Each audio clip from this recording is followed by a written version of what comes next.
Assalamualaikum warahmatullahi wabarakatuh.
Alhamdulillahi rabbil alamin. Innal hamdalillah nahmaduhu wa nasta'inuhu wa nastaghfiruh wa na'udzu billahi min syururi anfusina wa min sayyiati a'malina. Man yahdihillahu fala mudilla lahu wa man yudlilhu fala hadiyalah. Asyhadu an la ilaha illallah wahdahu la syarikalah wa asyhadu anna Muhammadan abduhu wa rasuluhu la nabiyya wa la rasula ba'dah. Salatullahi wa salamuhu ala rasulin nabiyil karim wa ala alihi wa ashabihi ajma'in wa man tabi'ahu bi ihsan ila yaumiddin. Qala Allah ta'ala fi kitabihil karim, a'udzu billahi minasy syaithanir rajim. Ya ayyuhalladzina amanu taqullaha wal tanzur nafsum ma qaddamat lighad wattaqullaha innallaha khabirum bima ta'malun. Fa ya ibadallah usini wa iyyakum bitaqwallah, tazawwadu anfusakum bitaqwallah faqad fazal muttaqun. Hadirin jemaah sidang jemaah rahimakumullah, alhamdulillah segala puji milik Allah. Bersyukur atas setiap keberlimpahan nikmat yang tidak pernah bosan Allah terus menerus curahkan mengiringi setiap langkah kaki kita dan tarikan nafas kita. Salawat salam senantiasa dilimpah curah kehadirat Nabi besar Muhammad sallallahu alaihi wasallam. Allahumma salli wa sallim wa barik alaihi Dan khatib berpesan pada pribadi serta jamaah sekalian untuk senantiasa menjaga, memelihara keimanan kita dan bertanggung jawab untuk mengantarkannya menuju derajat kemuliaan, yaitu ketakwaan sebagaimana yang diperintahkan di dalam beberapa ayat Al-Quran. Dan salah satu tugas ketakwaan tadi khatib singgung surah Al-Hasyr ayat 18, di mana Allah berfirman, ya ayyuhalladzina amanu taqullah, wahai orang-orang yang beriman, bertakwalah kepada Allah. Dan bagaimana cara kita meraih ketakwaan? Tentu dari masing-masing ayat Al-Quran yang berbicara tentang itu menjelaskan tentang langkah demi langkahnya. Tetapi di dalam ayat yang tadi disinggung, Allah berfirman, wal tanzur nafsum ma qaddamat lighad. Hendaklah setiap diri orang-orang yang bertakwa itu memperhatikan, merenungkan perjalanan hidupnya yang sudah dilalui. Ma qaddamat lighad, apakah sudah layak menjadi bekal atau memberikan kontribusi pada kemaslahatan kita di masa yang akan datang, terutama adalah pada hari akhirat kelak. Apakah bekal-bekal kita ini sudah menjadi bekal-bekal yang sah menjadi jaminan di hadapan Allah, atau justru bekal-bekal yang barangkali tidak dipandang nilainya oleh Allah Subhanahu wa taala? Mengapa? Sebab perkara keimanan yang kita miliki tidaklah bisa kita raih melainkan karena Allah lah yang menghendaki. Sementara Allah juga banyak mengingatkan melalui lisan Rasulnya bahwa hati setiap orang-orang yang beriman itu ada di antara jari jemarinya Allah, yang oleh Allah bisa dipergilirkan kemanapun yang dia suka. Bahkan dalam sebuah hadis dikatakan, inna ahadakum la ya'malu bi'amali ahlil jannah, ada di antara kalian yang senantiasa menjalani hari-harinya dengan melaksanakan amalan-amalan ahli surga, hatta yakadu bainaha wa bainahu dhira'un, sehingga jarak antara dirinya dengan surga itu tinggal sehasta. Fasabaqa alaihil kitab, tetapi ketetapan Allah sudah mendahulunya bahwa ia adalah ahli neraka, sehingga akhirnya ia pun tergelincir di dalam perbuatan yang menyebabkan ia masuk neraka. Wa inna ahadakum la ya'malu bi'amali ahli nar, tapi ada juga di antara kalian yang senantiasa menjalani hari-hari kehidupannya dengan melaksanakan amal-amal kemaksiatan yang mengantarkannya menuju ancaman neraka, sehingga jarak antara dirinya dengan neraka itu tinggal sehasta. Fasabaqa alaihil kitab, tetapi ketetapan Allah telah mendahulunya bahwa ia adalah ahli surga, sehingga ia pun mengakhiri kesempatan hidupnya dengan melaksanakan amalan ahli surga yang menyebabkan ia akhirnya masuk ke dalam surga. Artinya tidak ada yang bisa menjamin bagaimana keadaan kita kelak. Bahkan kemudian amal-amal yang saat ini kita perjuangkan, amal-amal yang sekarang kita kerjakan sebagai bagian daripada amal keimanan dan ketaatan, juga belum tentu bisa membekas di hadapan Allah menjadi nilai-nilai yang berkontribusi pada kebaikan kita di akhirat. Bahkan mungkin bisa jadi amal-amal kita ini ternyata terindikasikan kehancurannya. Sebab Rasulullah pernah mewanti-wanti. Beliau ketika menyampaikan ada fitnah akhir zaman yang jauh lebih mengerikan daripada fitnah Dajjal. Apa itu? Beliau jawab, asyirkul khafi, yaitu syirik yang tersembunyi. Mengapa dia membahayakan? Sebab ia bisa menghancurkan setiap potensi nilai amal di hadapan Allah Subhanahu wa taala. Dikatakan dalam surah Asy-Syura, la in asyrakta la yahbatanna amaluka, sungguh jika engkau berbuat syirik maka niscaya akan hancur leburlah semua nilai amal-amalmu sebesar apapun perjuangannya di hadapan Allah Subhanahu wa taala. Inilah ancaman yang sangat serius yang oleh Rasulullah kemudian diingatkan bahwa la syirku akhfa min dabibin namli, perbuatan syirik yang seperti ini jauh lebih tersembunyi, lebih halus daripada jejak kaki seekor semut. Jangankan semutnya yang kecil, atau jangankan jejaknya yang tidak terlihat, barangkali sekedar kakinya pun kita tidak bisa melihat. Apalagi dalam keterangan lagi disebutkan bahwa dia lebih halus daripada jejak kaki seekor semut di atas batu hitam di tengah kegelapan malam. Jangankan jejak kakinya, bahkan batu hitamnya pun tidak akan terlihat kalau di tengah kegelapan malam. Artinya betapa kondisi keimanan kita sangat rentan dengan bahayanya. Salah satu potensi bahaya itu adalah Rasulullah menyebut riya. Apa itu riya? Riya itu berarti mengalihkan orientasi amal kita. Rasa senangnya, rasa gembiranya itu bukan karena Allah, tapi karena penilaian orang lain. Bahkan kata beliau, cukuplah seseorang dipandang telah terjebak dalam syirik yang tersembunyi ini, yang menghancurkan nilai amalnya ketika ia melaksanakan sholat, kemudian ia perbagus sholatnya karena merasa ada orang yang memperhatikannya. Atau di tengah-tengah keramaian, ia beda menampilkan sholatnya ketika dia sedang sendiri. Yang kedua, sum'ah. Sum'ah berarti dari kata sami'ah yang artinya mendengar. Maksudnya bahwa amal-amal kebaikan yang pernah ia lakukan sejatinya hanyalah urusan dia dengan Allah yang mengetahuinya, tetapi ia tidak tahan untuk menceritakannya kepada yang lainnya. Yang diharapkan adalah apresiasi, penilaian dari orang lainnya, dan dia pun merasa bangga ketika orang lain menyebutnya hebat, menyanjungnya dengan kebaikan-kebaikannya karena kesalehannya.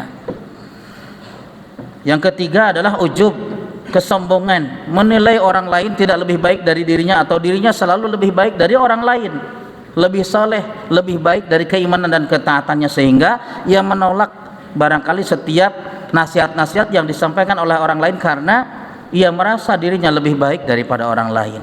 Hadirin rahimakumullah, kondisi-kondisi ini tidak luput senantiasa menyertai pergerakan kehidupan kita, yang boleh jadi pada akhirnya nilai-nilai amal kita yang kita perjuangkan ini menjadi hancur di hadapan Allah Subhanahu wa taala. Tapi tentunya Rasulullah mengingatkan perkara ini bukan semata-mata menakut-nakuti, tetapi beliau juga ingin memberikan solusi. Bahwa beliau mengatakan, hal adulluka ala syai'in idza qultahu dhahaba 'anka qaliluhu wa kathiruhu. Maukah aku ajarkan kepadamu, aku tunjukkan kepadamu, kalau seandainya kau senantiasa membacanya apa yang aku ajarkan ini, maka niscaya akan hilanglah dan lenyaplah darimu semua potensi-potensi syirik tersebut, baik yang besarnya ataupun yang kecilnya dari hadapanmu. Artinya Rasulullah mengajarkan bagaimana caranya agar setiap amal-amal kita yang mungkin tadinya dicemari dengan potensi-potensi seperti yang disampaikan, terbebas dari perkara-perkara kesalahan dan dosanya jika kita senantiasa memohon kepada Allah. Artinya mempersenjatai diri kita dengan doa, dan doa yang diajarkan oleh Rasulullah SAW adalah Allahumma inni a'udzubika an usyrika bika wa ana a'lam wa astaghfiruka lima la a'lam. Wahai Allah, aku berlindung kepadamu dari perbuatan menyekutukanmu dengan sesuatu yang aku ketahui, dan aku memohon ampunan kepadamu dari perbuatan menyekutukanmu dengan sesuatu yang tidak aku ketahui. Inilah cara kita bagaimana merenungkan, mengintrospeksi perjalanan karir keimanan kita dari mulai kita membangunnya sejak awal hingga saat ini. Bagaimana caranya supaya tetap terjaga nilainya di hadapan Allah. Yang kedua, ma qaddamat li ghad. Seorang yang bertawakal juga harus memiliki orientasi ke depan, memperhitungkan apakah akhir yang akan saya jelang nanti yang pasti memang akan berakhir itu adalah akhir yang baik atau sebaliknya. Karena banyak juga contoh-contoh di mana mereka memupuk keimanan dan ketakwaan sejak awalnya tetapi berujung dengan keburukan. Ikhwati fillah rahimakumullah. Sebab Rasulullah pernah bersabda bahwa setiap pencapaian apapun kebaikan yang dialami oleh setiap orang-orang yang beriman sungguh sejatinya itu merupakan karunia Allah. Sampai beliau bersumpah, wallahi laula anta mahtadaina wala sallaina wala tasaddaqna. Demi Allah, kalau bukan karena engkau ya Allah, maka sungguh kami tidak bisa mendapatkan petunjuk, kami tidak bisa melaksanakan sholat, kami tidak bisa bersedekah. Artinya ketahuilah, rajinnya kita ibadah, melaksanakan sholat 5 waktu berjamaah, bahkan bangun di waktu malam, itu karena Allah lah yang menghendaki, Allah lah yang mengkondisikannya. Yang tadi disebutkan dalam hadis yang pertama, bagi Allah mudah hati itu dibolak-balikan. Inilah kekhawatiran yang harus kita bangun. karena kita tidak ada yang bisa menjamin penghujung kita apakah akan menjadi penghujung yang baik atau tidak. Dulu diceritakan seorang rahib dari kalangan Bani Israel yang begitu tekun taatnya beribadah, dikenal di lingkungan masyarakatnya, tetapi kemudian sedikit demi sedikit tergelincir karena kesombongannya. Ketika datang satu orang meminta didoakan olehnya, kemudian Allah kabulkan doanya. Ketika ada orang yang sakit meminta didoakan, kemudian Allah sembuhkan sakitnya. Kemudian diberitakanlah bahwa ada seorang yang sakti, ada seorang yang mustajab doanya, dia adalah seorang wali yang dekat dengan Allah. Tetapi karena itulah kemudian setan menggelincirkannya sampai akhirnya dia terjebak di dalam perbuatan dosa besar. Ketika terjebak dalam perbuatan dosa besar, maka sisa-sisa kejahatannya itu diketahui oleh masyarakat yang kemudian masyarakat akan mengeksekusinya. Ketika akan dieksekusi, saat itulah iblis datang. Wahai rahib, kau adalah orang yang dulu sangat dekat dengan Tuhanmu, dengan Allah, tapi karena kau tergelincir dalam kemaksiatan, akhirnya kau menjadi orang yang jauh dari Allah. Kau sekarang hidupnya tinggal sesaat lagi, karena kau akan dieksekusi, dihukum mati. Kau tidak memiliki waktu yang cukup untuk bertobat kepada Allah, tapi aku sanggup untuk melepaskanmu, membebaskanmu, menolongmu, sehingga ketika kau terbebas kau bisa pergi sejauh-jauhnya dan kemudian memanfaatkan waktu itu untuk bertobat kepada Allah. Ini yang ditawarkan oleh iblis kepadanya. Akhirnya si rahib itu tergiur karena dia ingin bertobat kepada Allah dan membutuhkan waktu yang panjang dalam beribadah, menghapus dosa-dosa besarnya. Ia pun penuhi syaratnya apa? Ketika disampaikan oleh iblis, kau tundukkan kepalamu di hadapanku, aku akan melepaskanmu, maka kau pergilah sejauh-jauhnya. Saat itu si rahib menundukkan kepalanya tanda bersujud setuju kepada si iblis tadi, tapi saat itu pula Algojo mengangkat pedangnya dan memancung lehernya. Akhirnya ia mati dalam keadaan syirik, padahal bertahun-tahun ia berjuang untuk menjadi yang taat kepada Allah. Bukan hal yang tidak mungkin kalau kemudian terjadi hal demikian pada diri kita. Inilah yang harus kita khawatirkan, apakah kita sudah siap menyongsong masa depan dengan masa depan yang baik. Tetapi lagi-lagi kemudian Rasulullah memberikan solusi bahwa setiap kekhawatiran, kecemasan itu sejatinya harus kita rasakan, supaya kita merasa diri kita adalah lemah, sehingga kita menyandarkan diri kepada yang maha kuat. Perlindungkan diri kita dengan senjata yang sangat ampuh bagi orang-orang yang beriman, yaitu selalu berdoa. Maka Rasul pun panggillah sahabat yang bernama Mu'adz bin Jabal. Ya Mu'adz, inni uhibbuka, wahai Mu'adz, sesungguhnya aku mencintaimu. Usika, aku mewasiatkan kepadamu, la tada'anna kulla duburi salatin taqul Allahumma a'inni ala dzikrika wa syukrika wa husni ibadatika. Wahai Mu'adz, sungguh aku mencintaimu, aku berwasiat kepadamu, janganlah pernah kau sekali-kali meninggalkan pada setiap penghujung salatmu untuk berdoa kepada Allah, minta bantuannya. Allahumma a'inni, wahai Allah, bantulah aku ala dzikrika, untuk senantiasa mengisi hari-hari yang kau amanahkan dengan hidup ini dalam rangka mengingat, berzikir kepadamu, wa syukrika, dan untuk selalu bisa bersyukur kepadamu, wa husni ibadatika, dan selalu bisa mempersembahkan ibadah yang terbaik di hadapanmu. Begitulah cara seorang yang merasa lemah di hadapan Allah Subhanahu wa taala dengan segala kekhawatiran, kecemasannya akan masa datang, meminta bantuan kepada Allah agar dibantu untuk selalu berzikir, untuk selalu bersyukur, untuk selalu bisa mempersembahkan ibadah yang terbaik di hadapannya. Aqulu qauli hadza astaghfirullah li wa lakum.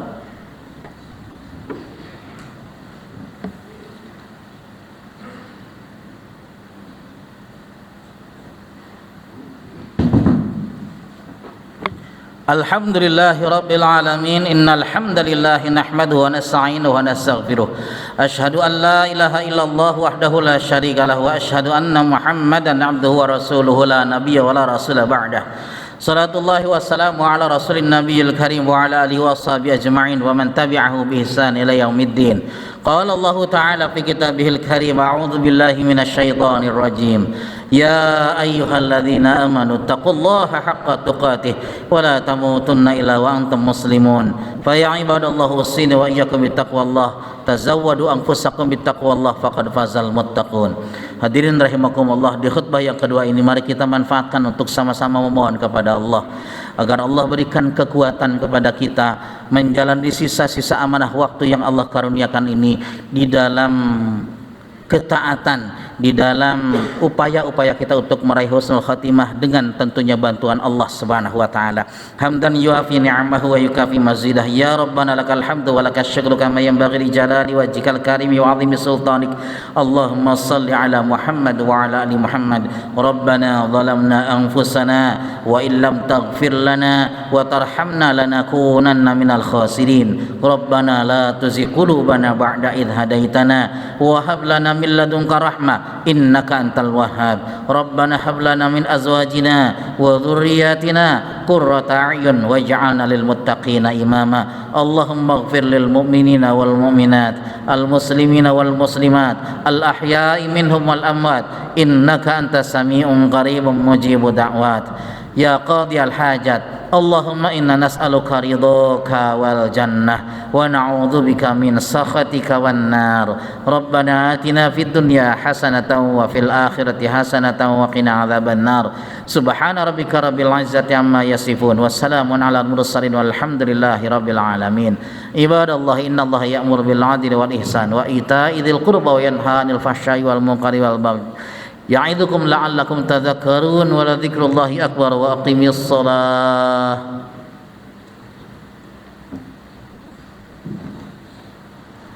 Allahu akbar, asyhadu an la ilaha illallah, asyhadu anna Muhammadar Rasulullah. Hayya 'alas shalah, hayya 'alal falah. Qad qamatis shalah, qad qamatis shalah. Allahu akbar, la ilaha illallah. Bismillahirrahmanirrahim. Sepuluh bangun. Karena tasbih tersebut sama minta sholat.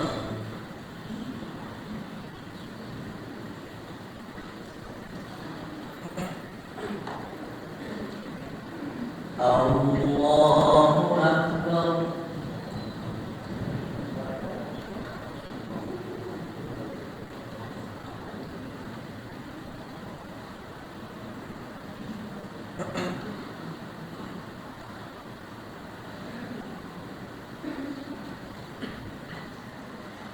Bismillahirrahmanirrahim. Alhamdulillahi rabbil alamin. Ar-Rahmanir Rahim. Maliki yaumiddin. Iyyaka na'budu wa iyyaka nasta'in. Ihdinas siratal mustaqim. Siratal ladzina an'amta 'alaihim ghairil maghdubi 'alaihim waladdallin.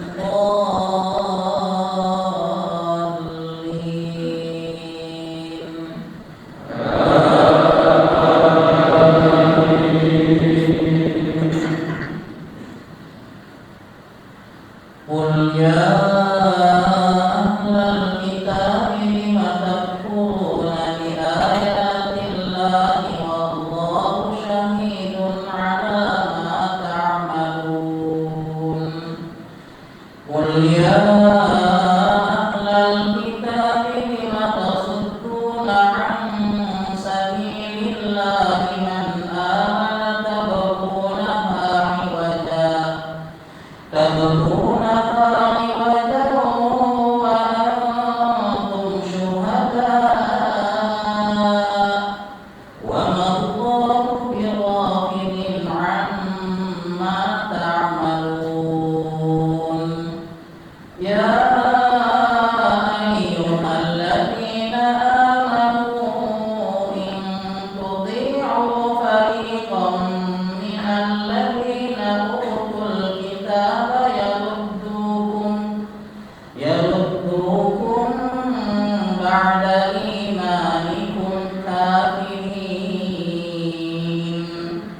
Wa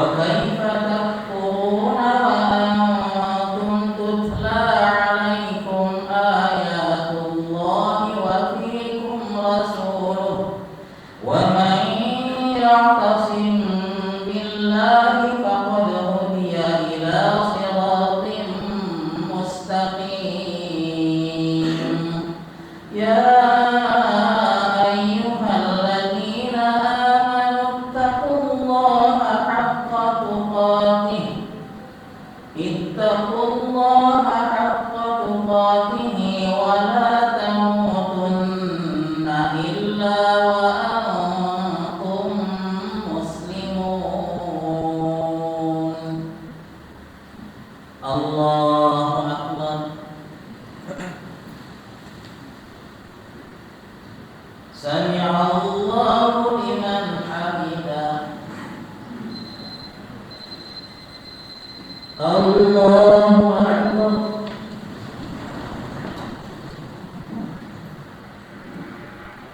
Allahu Akbar. Allahu Akbar.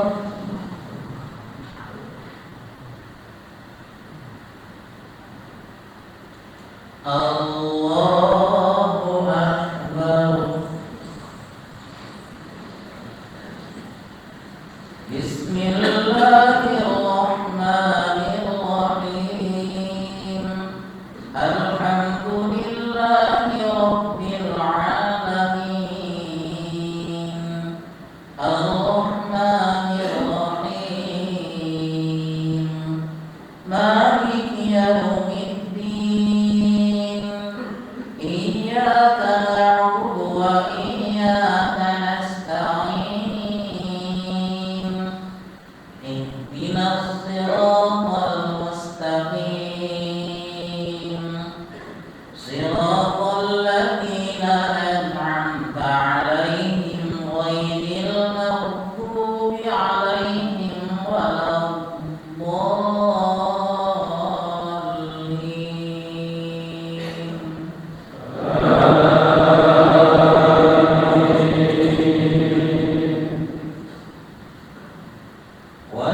وسارعوا إلى مغفرة من ربكم وجنة عرضها السماوات والأرض أعدت للمتقين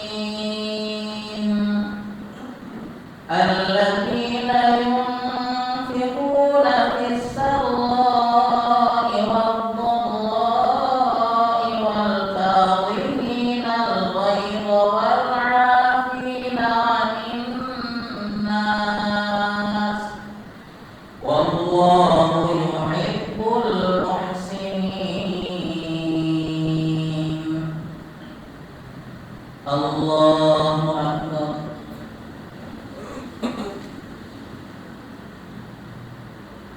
سمع الله لمن حمده. الله أكبر.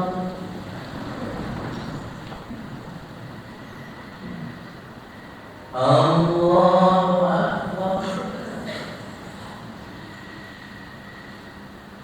الله أكبر.